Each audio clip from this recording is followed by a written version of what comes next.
Sir, एक report आई है कि जो कुंभ में जो टेस्टिंग हुई थी उसमें 1 लाख के करीब एक प्राइवेट एजेंसी ने कुछ गोलमाल किया है। 1 लाख से करीब फर्जी जो हैं वो उन्होंने रिपोर्ट्स उसमें बनाई। डेटा ऑपरेटर्स को यूज़ किया गया, एफिशिएंट जो मैन पावर था उसको भी यूज़ नहीं किया गया पूरे टेस्ट कंडक्ट करने में। अभी इस पे मिनिस्ट्री आगे इस तरह की घटनाएं ना हो उसको लेकर के किस तरह से आप काम कर रहे हैं, और इस पर्टिकुलर केस में क्या कोई इन्वेस्टिगेशन या किस तरह से चीज़ें आगे बढ़ेंगी? मैम, जैसे आपने इस विषय के बारे में बताया, ये कुंभ के समय पर एक घटना रिपोर्ट हुई। फैक्चुअली अगर आप इसको एनालाइज करें, एक पंजाब के एक आदमी के पास एक एसएमएस आया हमारे आईसीएमआर पोर्टल से कि आपकी एसआरएफ आईडी यानी कि टेस्टिंग आईडी ये है और आपका टेस्ट नेगेटिव है। जब ये आईसीएमआर को पता लगा, आईसीएमआर ने स्टेट गवर्नमेंट को इसके बारे में बताया।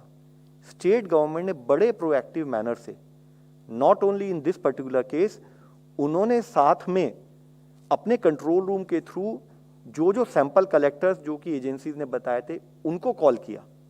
तो जो फिगर आपने बताई है कि कुछ लोग वहाँ प्रेजेंट भी नहीं थे और उसके बावजूद वो टेस्टिंग कलेक्शन के रूप में दिखाए गए। इसी तरह से कुछ लोग जो वहाँ थे नहीं जिनको की टेस्टिंग हुई दिखाया गया। स्टेट गवर्नमेंट ने खुद ही माइक्रो डिटेल में जाकर इस पूरे विषय पर एक प्रिलिमिनरी इंक्वायरी की। इंक्वायरी करने के बाद डीएम हरिद्वार से कहा कि आप इसके बारे में पूरी एक डिटेल्ड एक्शन रिपोर्ट बना के हमें बताएं, कौन रिस्पॉन्सिबल है, ताकि उस पर रिक्वायर्ड एक्शन लिया जा सके। इस बात को करीब 1 हफ्ता हो चुका है।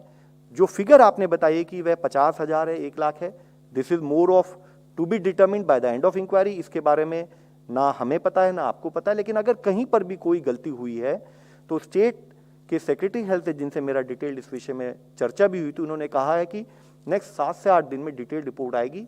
जो भी लोग रिस्पॉन्सिबल हैं, इंक्लूडिंग क्रिमिनल एक्शन या जो भी एक्शन लिया जाना होगा, वह स्टेट के लेवल पर लिया जाएगा। हमारे लिए जरूरी है, एक विषय हमने इससे पहले ही बात की थी, कई बार हमारी संवेदना को हर्ट ये करता है कि इस क्राइसिस के टाइम पर भी जैसे फेक न्यूज आ जाती है, तो क्या कोई इस समय में भी फेक न्यूज क्रिएट कर सकता है? इसी तरह से ये भी एक संवेदना को हर्ट कर सकता है कि क्या इतने बड़े क्राइसिस के टाइम में भी क्या हमें इस टाइप के इश्यूज को डील करना पड़ेगा? लेकिन जैसे भी आएंगे, government of India in consultation state उन पर रिक्वायर्ड फॉलो अप करेगी।